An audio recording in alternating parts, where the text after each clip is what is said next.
whatever time required. Minimum time, Yeah, minimum time required that you just take us through these. What we hear is more important than what we say. Yeah, definitely.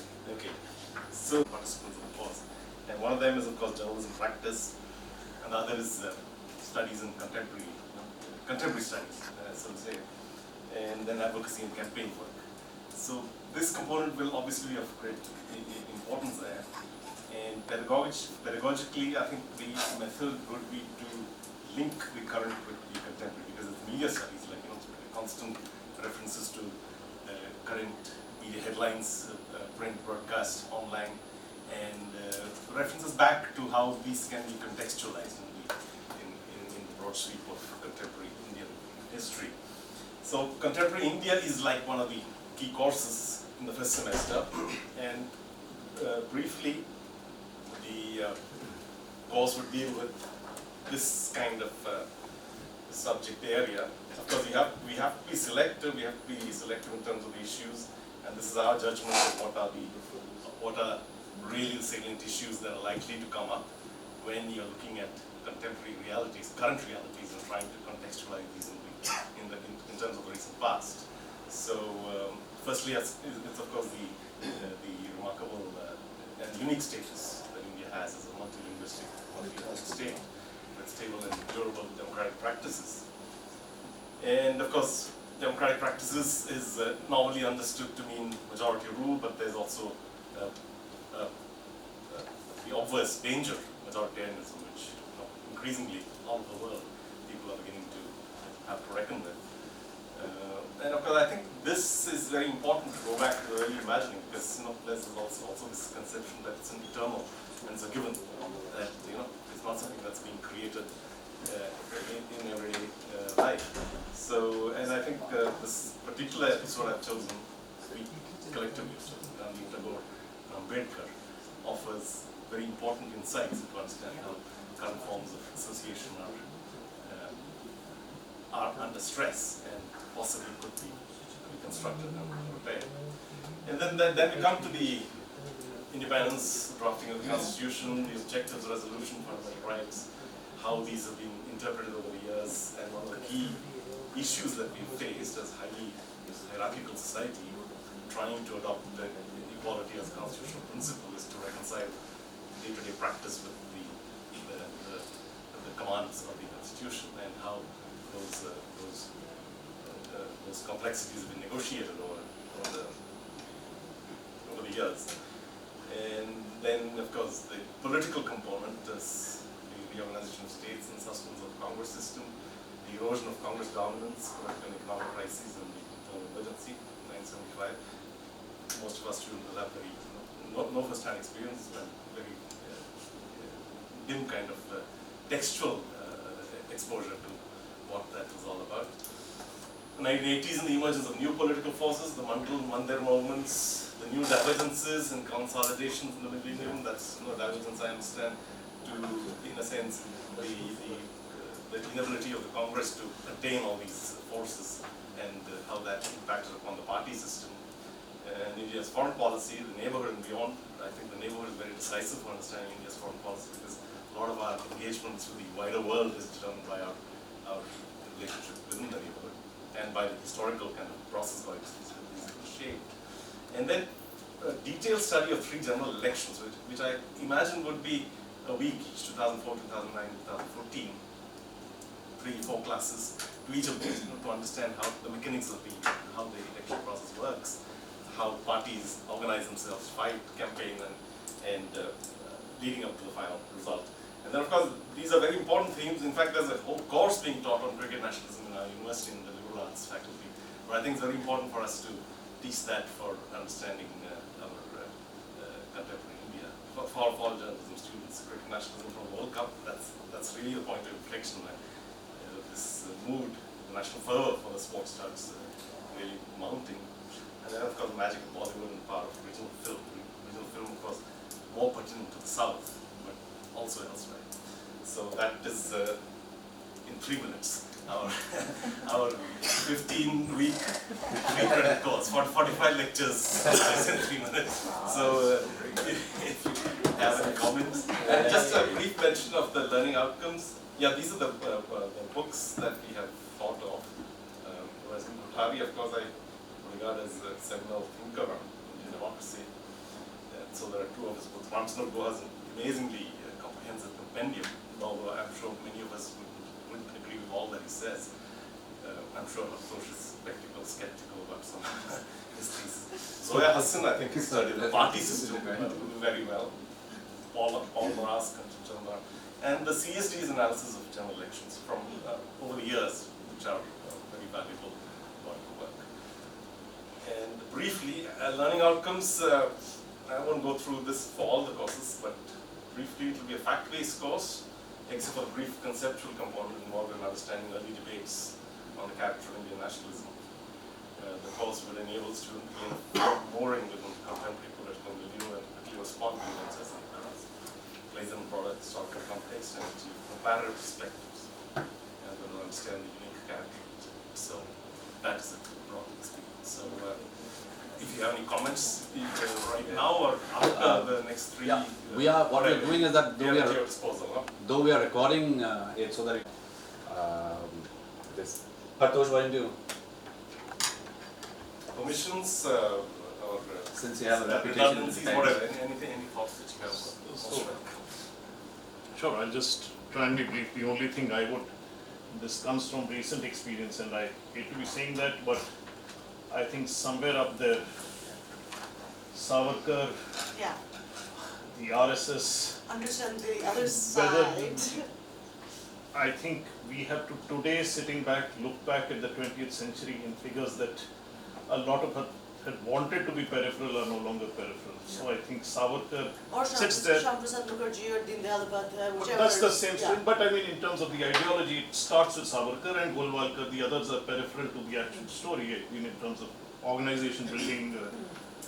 And I actually think the actual opposition of how we've understood history, because much of modern India has been shaped by understanding, I think is actually to read Discovery of India against Savarkar's Hindutva and then Golwalkar's We Are Nationhood defined, because I think that juxtaposition is what actually defines the two streams to me. I mean, that is the one suggestion I would have, to read those books for however they are written in terms of the language and understanding.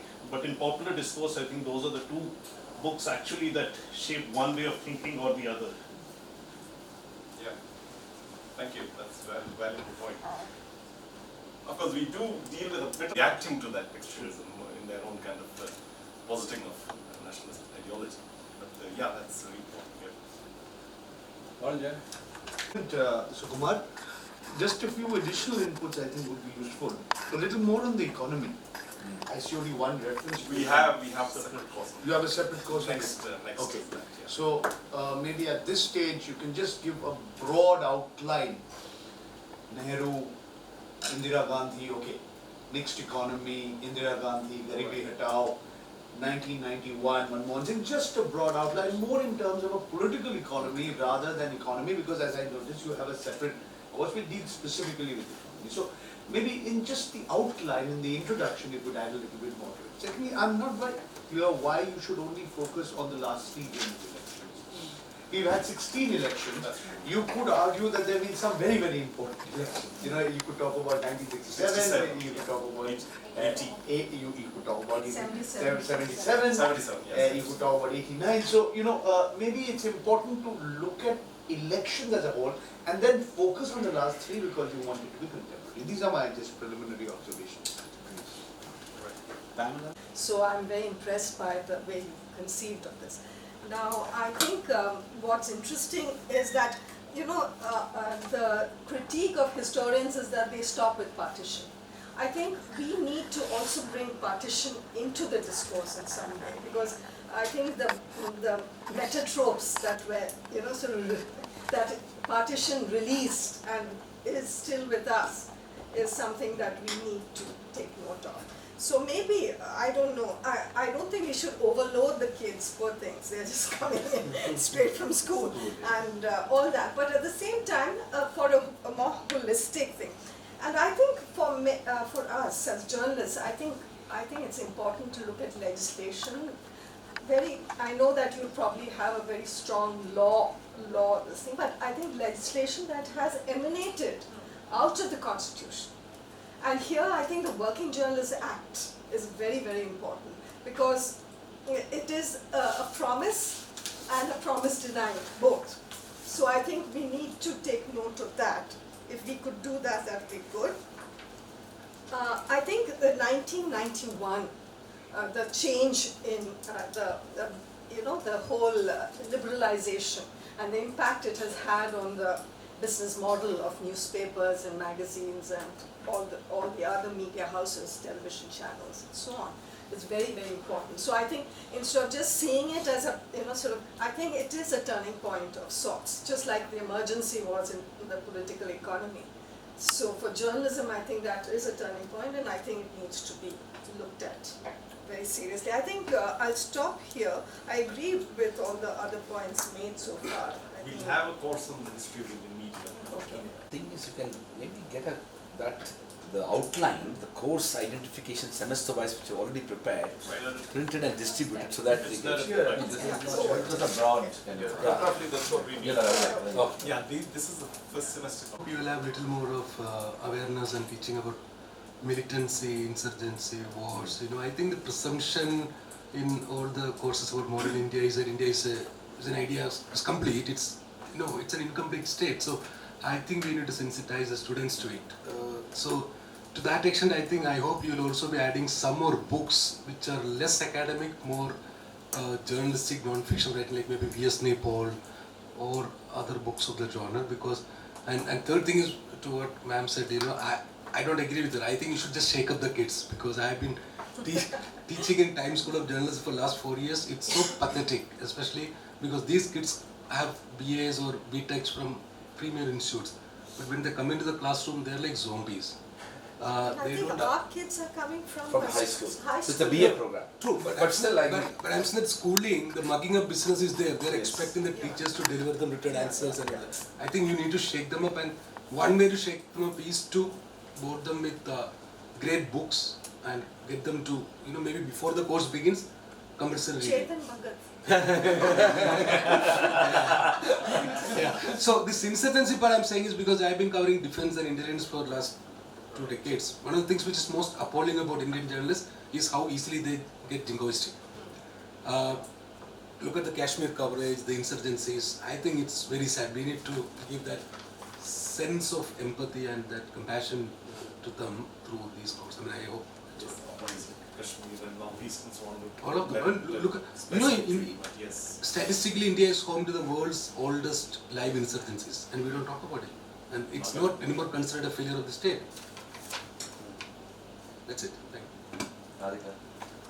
Well, just reiterating some of the points, I think that what Hartosh said about Savarkar is interesting, because as a student in an older India, I find as a journalist today, I have to go back to really re-look and re-examine the rise of the right. So maybe readings from books like, the Gita Press Making of Hindu India, because I think that is something that I find even journalists of my generation struggling to really understand. How did we reach the point that we have? Caste is the other thing that I think, while a lot of students come with their learning of Ambedkar, when you're on the ground, that is one of the more tricky areas of understanding caste, the way it pervades through every aspect, the economy, development schemes. So I think these two things, with caste, I'm not sure how one cracks that, but that really has been a tricky thing, because a lot of journalists who've done their reading on Ambedkar, who have some understanding of caste, aren't able to finally connect the issues on the ground with why caste is critical. So these were the 2 points that I could think of. More on voices? More on voices, just more actually reading on the different regional aspects of caste, being able to understand caste dynamics, and that's complex because it regionally varies as well. Right. Lots of recent literature on that also. Yeah. We have to always get that balance between optimizing workload and Ideas of these ideologies. And I think regions that are also marginalized on the map, Northeast for instance, all the time you go there and you say that the Indian media just forgets us.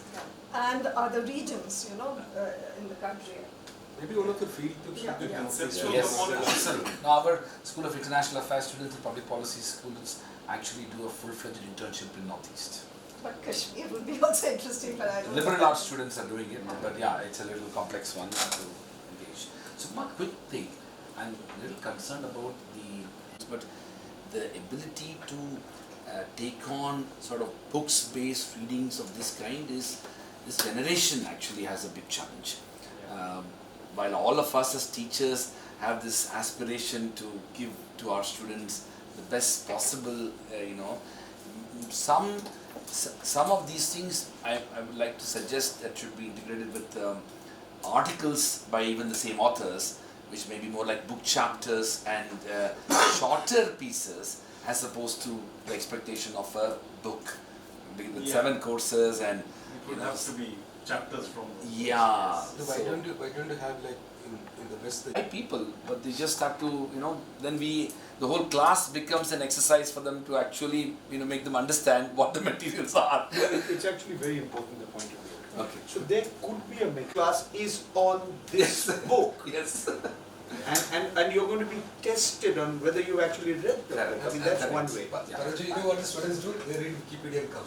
We don't need to dumb down because it's happening. We need No, to try but to one, elevate. I think from taking from your point, I think the important thing is, like for instance, Ramchandra Guha writing a newspaper article on the subjects that figure in his book may be also one way of approaching the bigger book. Well, he's EPW. Yeah. It's similar, longer book-based Yeah. arguments. Yeah. If it can be brought in the EPW format, journal articles, seminar type thing, that may be. In a way, we need to have a balance on the. PW is a great source. They Yeah, can always per, get drawing. in a way, there is actually a thumb rule in most Western universities, pages. So if in a particular course on a weekly basis, how many pages you should give for reading so that it is palatable for a student.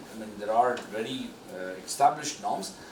Oxford never followed it. I had 1,000-page reading materials on a weekly basis, but then nobody has a life for that kind of a thing. Most of us actually did it, but that's not necessarily the best system.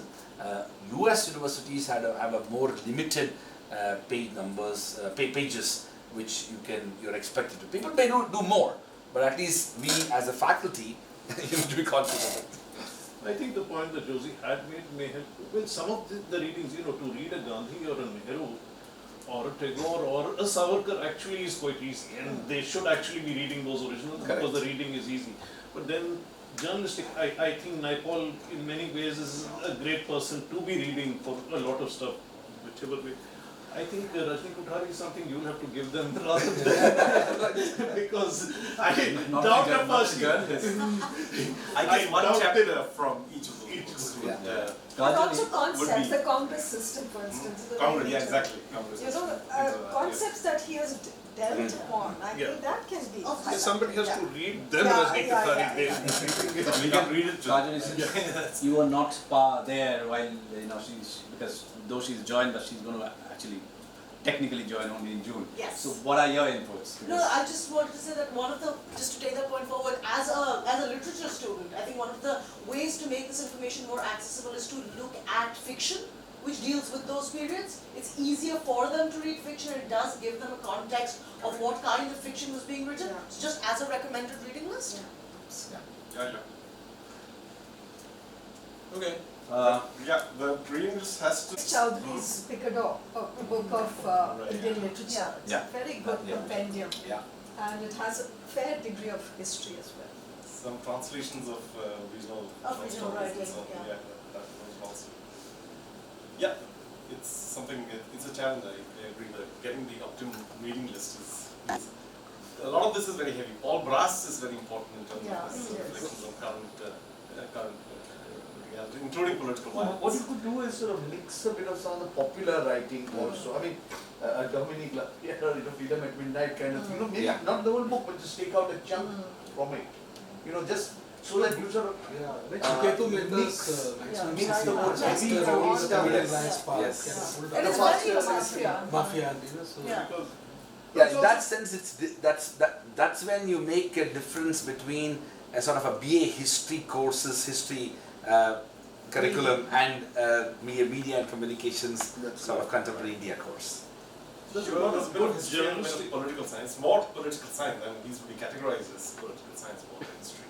But yeah, but I see the point that we need to lighten up a bit and also make it more interesting, more kind of engaging for Because students. in fact, some of the best writing I'm reading on the rise, as Radhika was pointing out, Akshay Mukul's book, or Dhiren Jha's book on Ayodhya, the idol, the history of the Hindu Yes. Mahasabha, the Gorakpeeth.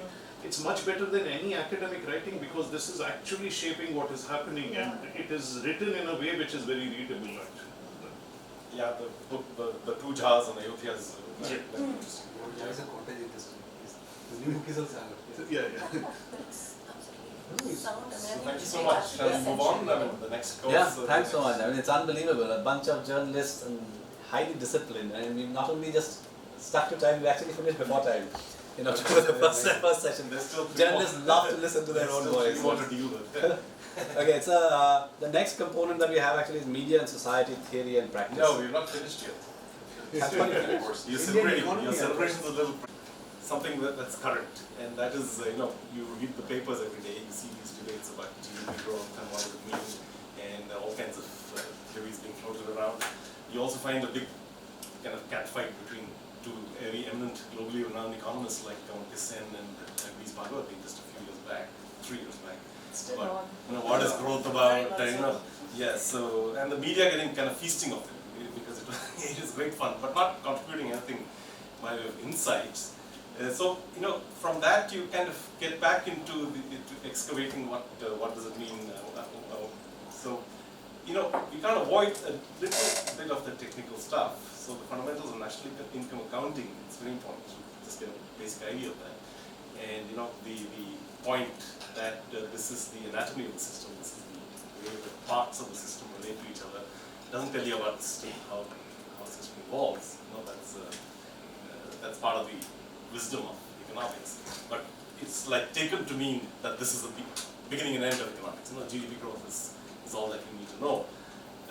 And then a very important practical skill, reading government budgets and understanding fiscal policy. How do you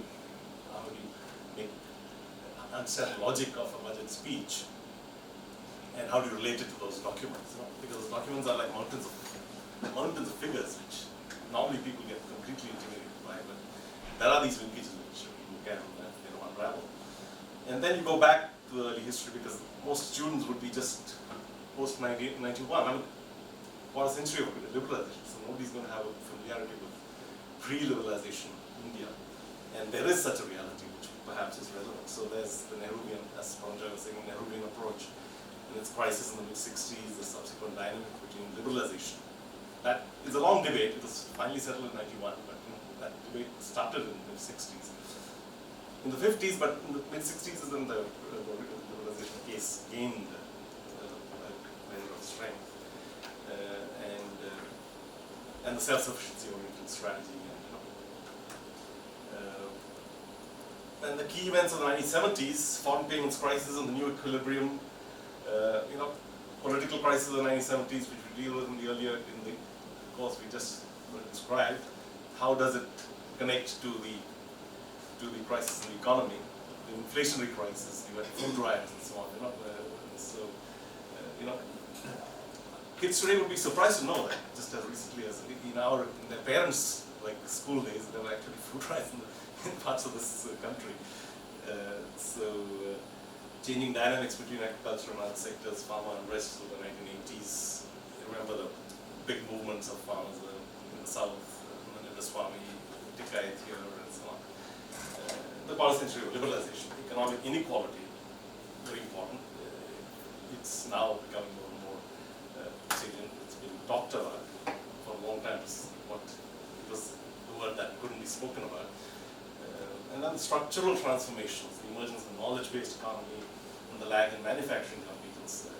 For instance, when the Prime Minister says that Make in India is a priority, what is he referring to? He's referring to kind of long kind of default in improving our manufacturing competence, and an excessive focus on the knowledge economy, service economy.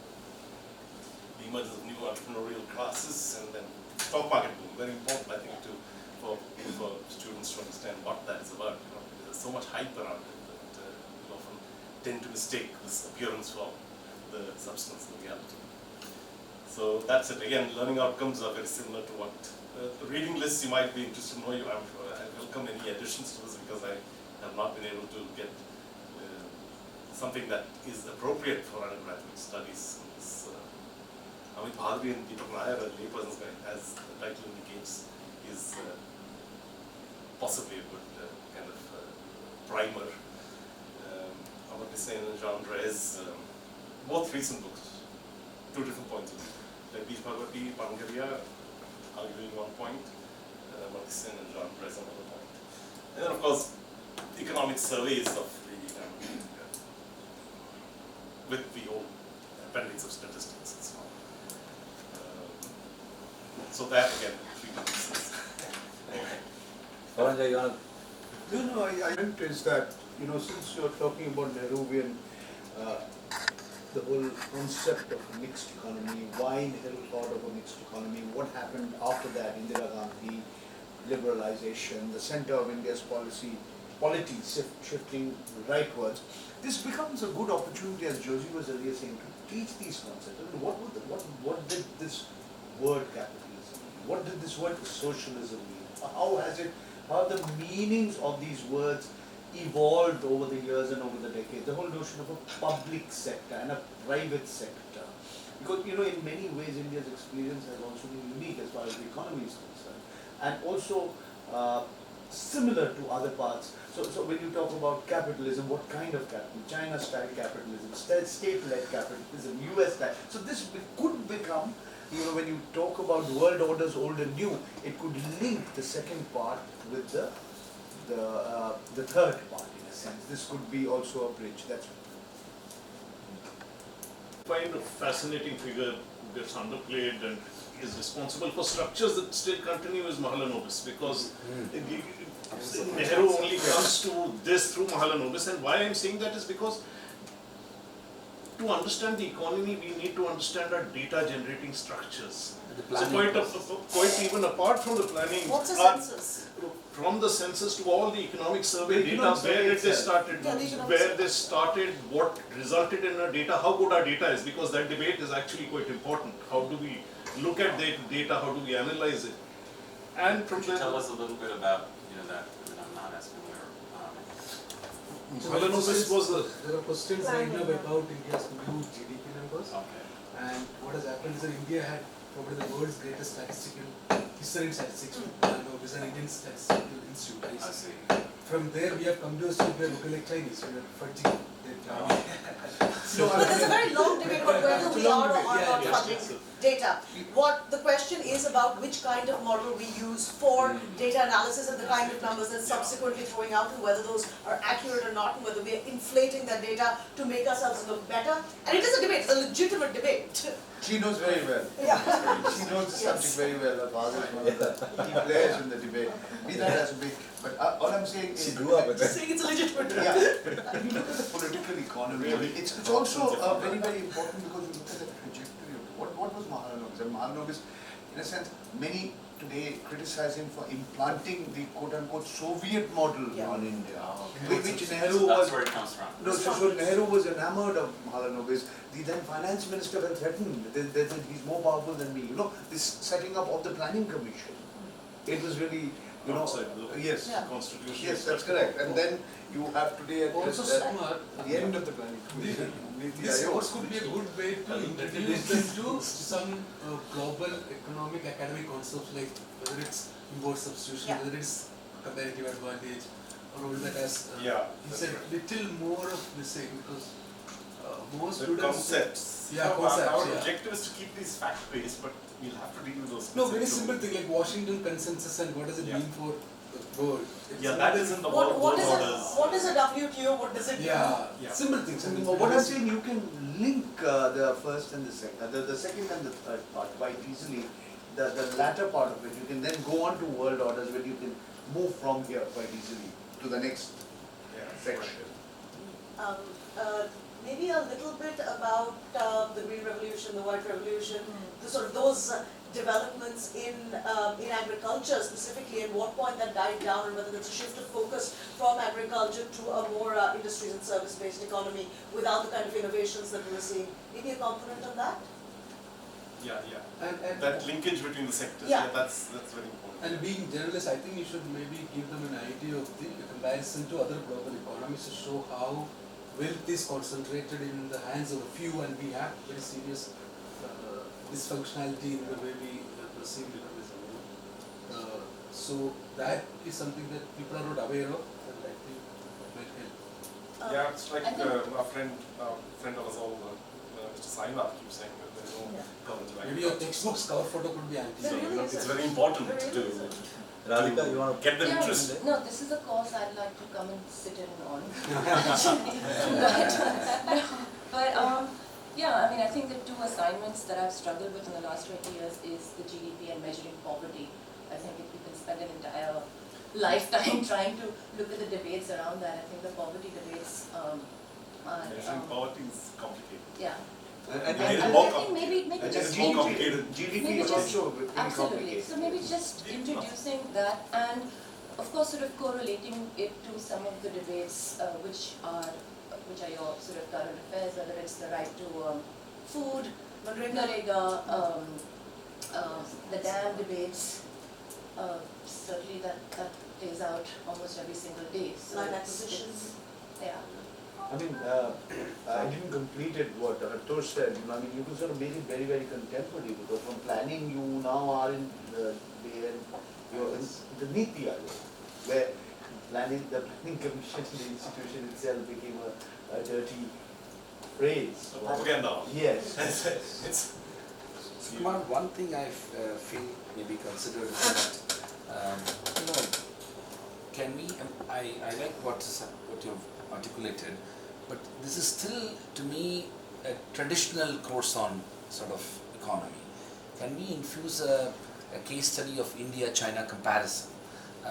Really to look at, I mean, a very critical, you know, examination of the growth and evolution of it. I mean, I was in China just last week, Beijing, Shanghai, Shenzhen, Hangzhou and Suzhou. And I used to live in Hong Kong, and I just came to know that Shenzhen has, its GDP has overtaken Hong Kong a couple of years ago. 5 cities in China have already overtaken Hong Kong's GDP, and Hong Kong's GDP is impressive. And there are 3 more cities which are going to overtake that as well. So in next couple of years, 10 cities in China will have a GDP figure more than Hong Kong. Of course, then you will bring in the equality debate, the democracy debate, all of that will come in. But I want to just bring the China thing. The second thing we need to bring in is the whole sort of limits of capitalism within the subprime mortgage crisis, and the context of Michael Sandel's book, What Money Can't Buy, The Moral Limits of Markets.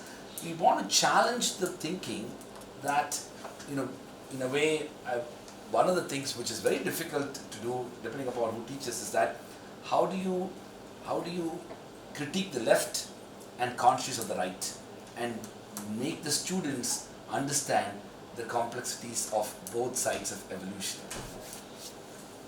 So even if you have seen that whole Michael Sandel was very international important. trade, Yeah, Very important, right? book on international trade, that's he right. gives us small anecdotes. Right. So he picks up the graph, he talks about what happens to currency after war, right? So Paul Krugman's book on international trade, which is now a compulsory book in almost every university, at least in US, it's full of anecdotes, because he's teaching a very difficult, complex subject. He brings a lot of anecdotes. So maybe you can look at having 10-15 compulsory anecdotes to pepper all this, and in that process you can Is this a book on macroeconomics or trade? It's called international trade and International trade. Pamela wanted to say. Okay, I think what stuff gets online, by then, I mean, mainstreamed and over the years, how do you look back on the Modi era? It's going to be an ongoing process. I don't think he's going anywhere. But the point is that it has changed so many milestones. So I don't know, because when you're looking back, or if you're looking at this with a time frame of say 5 years, this would be an issue that would figure, you know, and how you do that would be very interesting, and whether you can challenge yourself to think back, like for instance, all the various things that the abolishing of the planning commission, all these are major, you know, milestones. Demonetization. Demonetization, all that. Making entitlements contingent on the identity.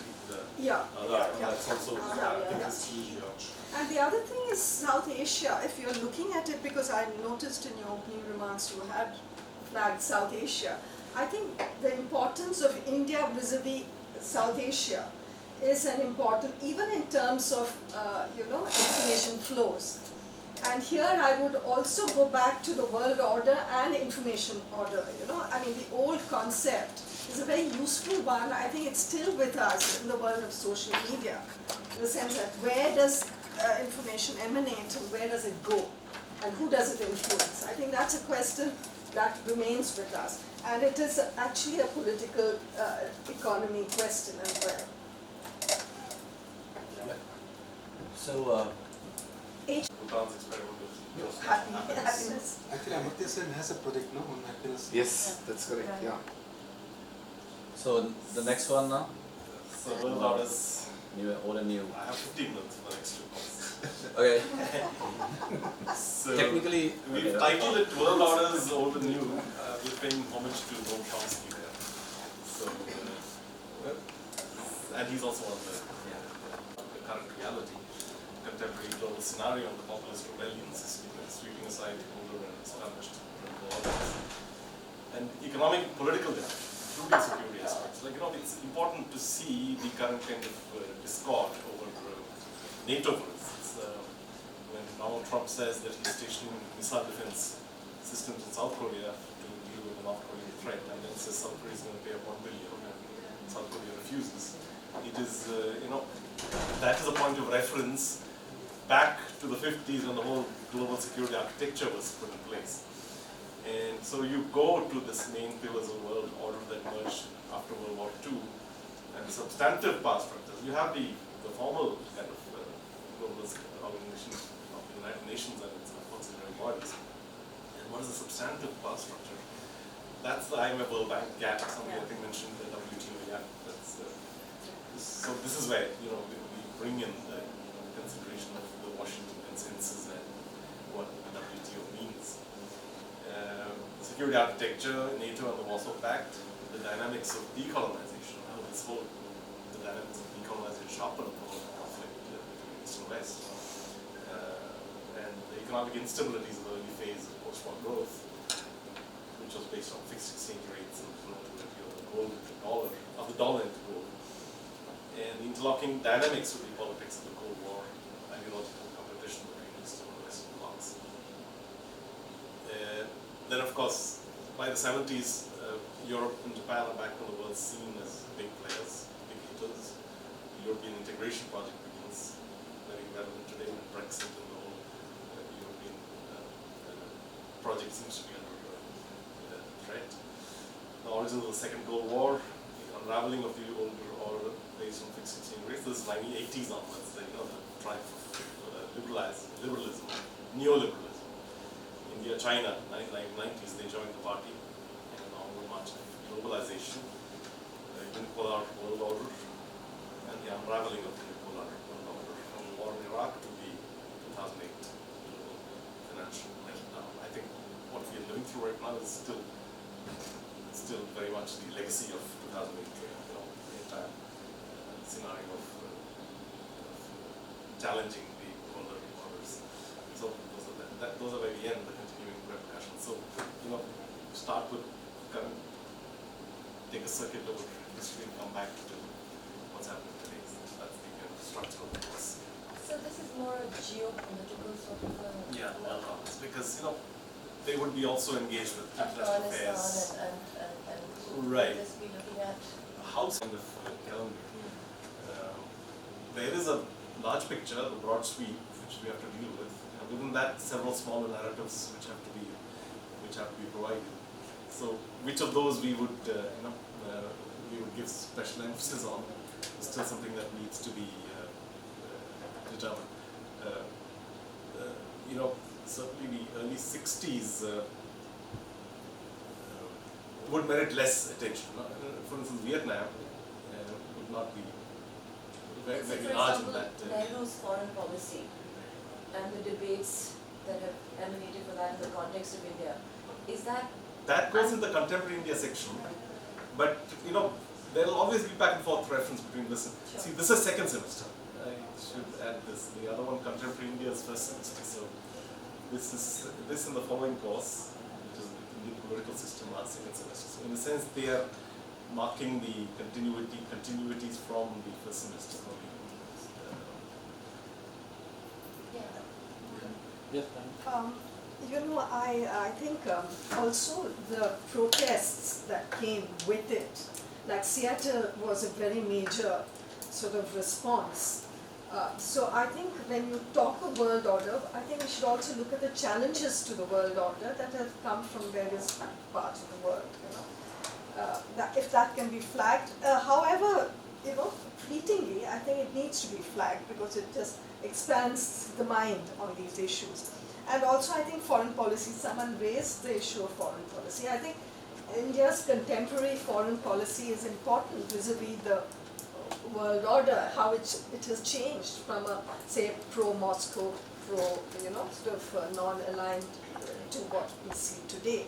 You know, it's a changing story, so that itself makes it quite interesting for people, kids.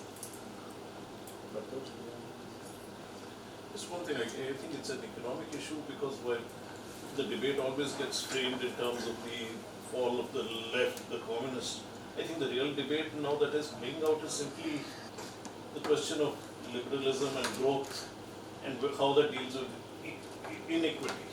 So the social democrat model actually never gets the play it deserves because it seems like a compromise, but it is actually the only alternative that is available in terms of contesting the growth narrative. How much does government invest in dealing with situations, pensions, healthcare, education, which is probably in terms of broad sweeps not being defined in the 20th century as a major thing, but actually that's the only alternative standing on the ground to any idea of growth as a cure-all.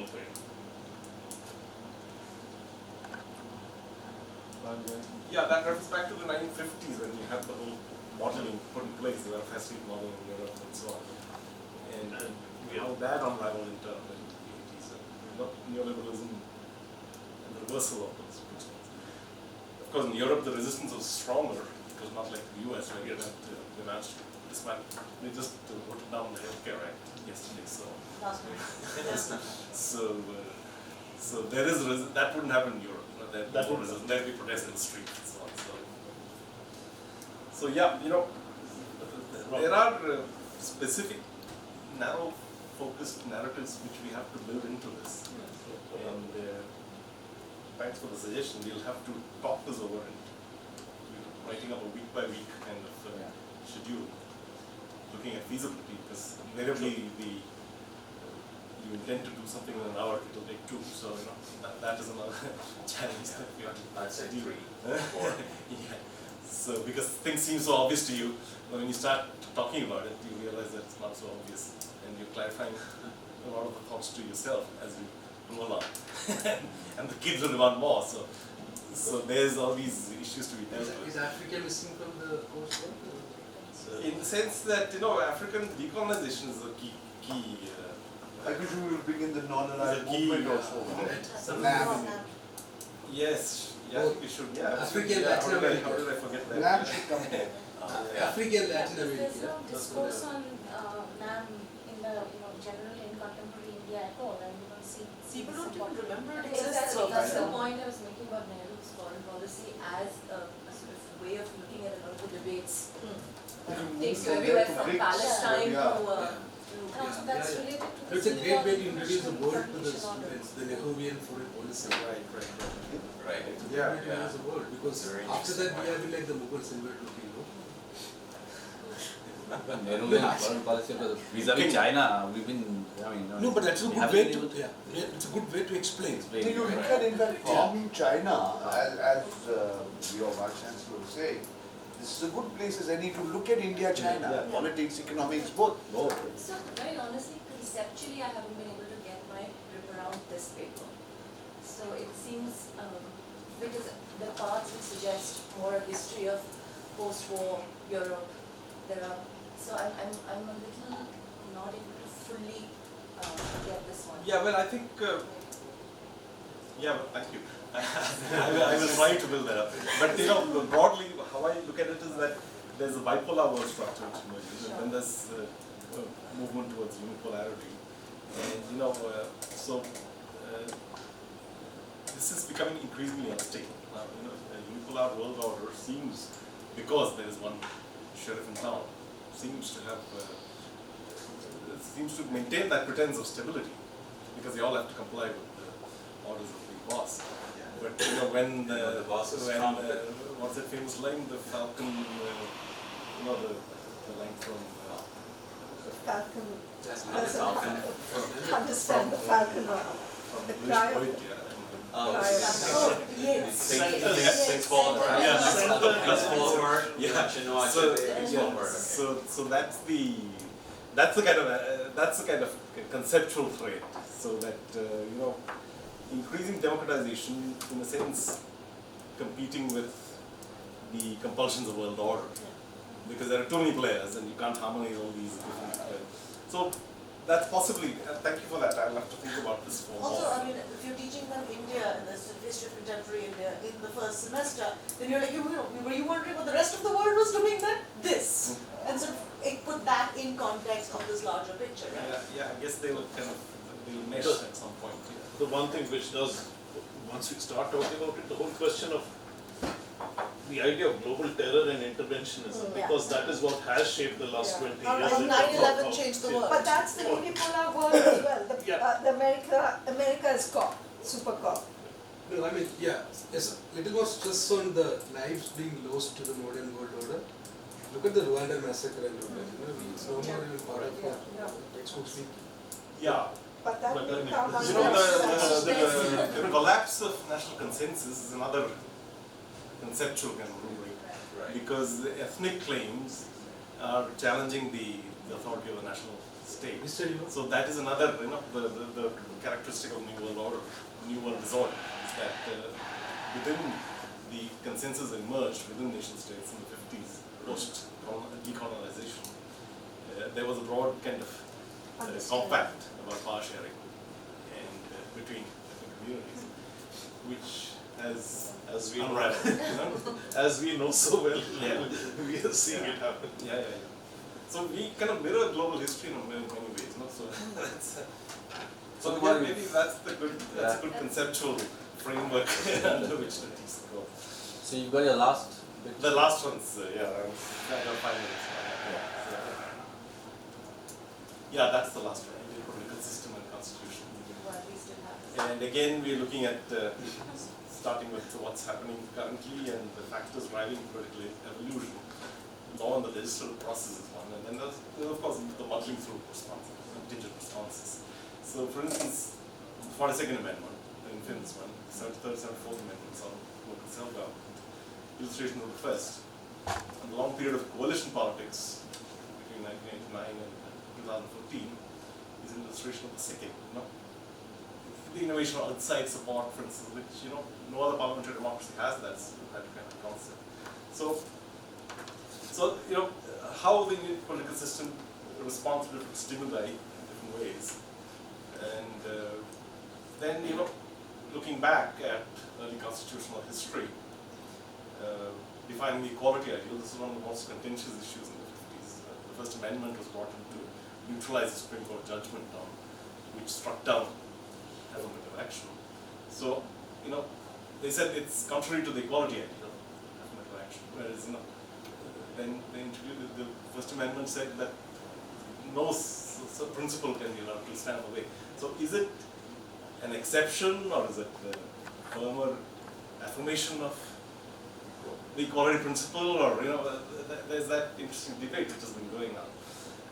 Equality before the law and non-discrimination, and then right to property arising from policy measures and legislation that sought to remedy inherited inequalities in land ownership, which kind of led to the enunciation of that principle of the doctrine of the basic structure of the Constitution in the famous judgment Keshwananda Bharati. 42nd Amendment, increasing authoritarianism under Indira Gandhi and its reversal. And the rubric of national security and the unity and integrity of the state, 16th Amendment, 1964, following the Dravida movement, when it became a valid exception to fundamental rights when there was a threat to unity and integrity of the state, of the nation. And then, of course, another very important issue in this thread that we're talking about is judiciary, judicial review, the autonomy of the judiciary, and the collegium system, and the recent disputes over that, and the ongoing conflict, which you'll read about regularly. Here again, difficult to find readings. EPW, of course, is a source that we'll continue to mine, but I'm not going to shortlist those articles at this point. At this point, I have got 3 readings, 2 of them from Randall Austin, and there's a recent book by Madhav Khosla, which is very brief and is very reader-friendly, and examines 3 basic themes of the Constitution: federalism, secularism, and judicial scrutiny. So we'll add to this. And if you have any suggestions, then One suggestion. First past the post. Yes. Winner takes Electoral all. And system. just look at it. I mean, don't have to get into great detail, but compare a little bit with other systems, French, Germany, proportionate representation, just what it means, the broad concept. Winner takes all, first past the post, what it means. And there have been suggestions by Law Commission and others. Actually, I mean, from the Constitution itself, there's so many debates on it. But just these, how it works, the aberrations, what it means. Also have, I think, the point about gender, and the fact is that at one stage we the people included everyone, and how a sense of women and they being left out of the constitutional promise became articulated with it towards equality. I mean, that was the first thing. It seemed as a Bill of Rights in many ways for Indian women, because it actually was quite comprehensive in looking at that. So, I mean, I think the people, the fight back is very important in this, and here the marginalized voices, and here tribal, sort of tribal insurgencies. That's, insurgencies, as well as the Northeast and their ways of asserting itself. The Naga problem, of course, from the beginning, and the Manipur. Oh, that is there. The very opaque, no, the Naga problem would be in the contemporary India section. Okay. But the very opaque negotiations going on Exactly. on the Naga question. Exactly. Where supposedly a framework was agreed 2 years back And nothing Greater further. Naga, the Greater Naga idea, and how it plays out. That would be Article 370. 370, you must. Article 370. Yeah. Seriously. I think maybe some of the Constituent Assembly debates, Yeah. as a way of looking at these things, they're really exciting reading, and I'm not sure why the Constitution and even like school civics is not taught with some of these debates. You've got whether it's prohibition, tribal rights, Capital punishment. and they're gripping drama to read actually. The 5th Very schedule and the serious. 6th schedule. Capital punishment is a very important issue, I think. Yeah, the universal adult franchise where If you make the kids a focus it's such an accessible Right. way of doing it. I should make them Although I hope that by the time they graduate, we abolish capital punishment. Also, Sukumar, to add to Paranjoy's point, and I think it's very important, just electoral system, not just in terms of the first past post elections, political parties, because we don't have a constitution, but funding. And basically its connection with the development of corruption as one of the central facets of Indian politics. Absolutely, that's a very important. The law of funding of politicians, the funding of political parties, Elections. all the loopholes. How elections are conducted, even the election commission is a very unique institution. Yeah, We should deal with the women's reservation issue. That's what I'm also, what about exceptionalisms? RTI, very important, yes. What about exceptionals, like personal law, for example? There's this huge debate about triple talaq right now. Why were those choices made?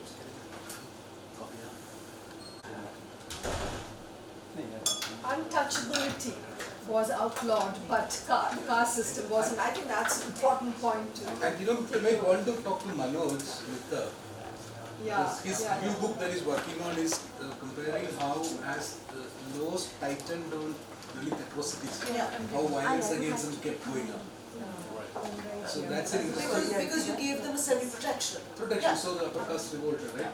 No, in this course, Professor, I have only one suggestion, which is that I think you should introduce more faces into the course. Let's say it's a V.R. Krishnan or just a Sinha. Without faces, this will become a very boring paper. Yeah, storytelling. Capital punishment is very important to deal with Justice Krishna's the emergencies and they run up through courts. H.R. Khanna on preventive detention, the Jabalpur case, SDO. I was mentioning that the Zia Modi's book, 10 important judgments, it can be an optional read. The 10 judgments that changed India. That changed India, Right.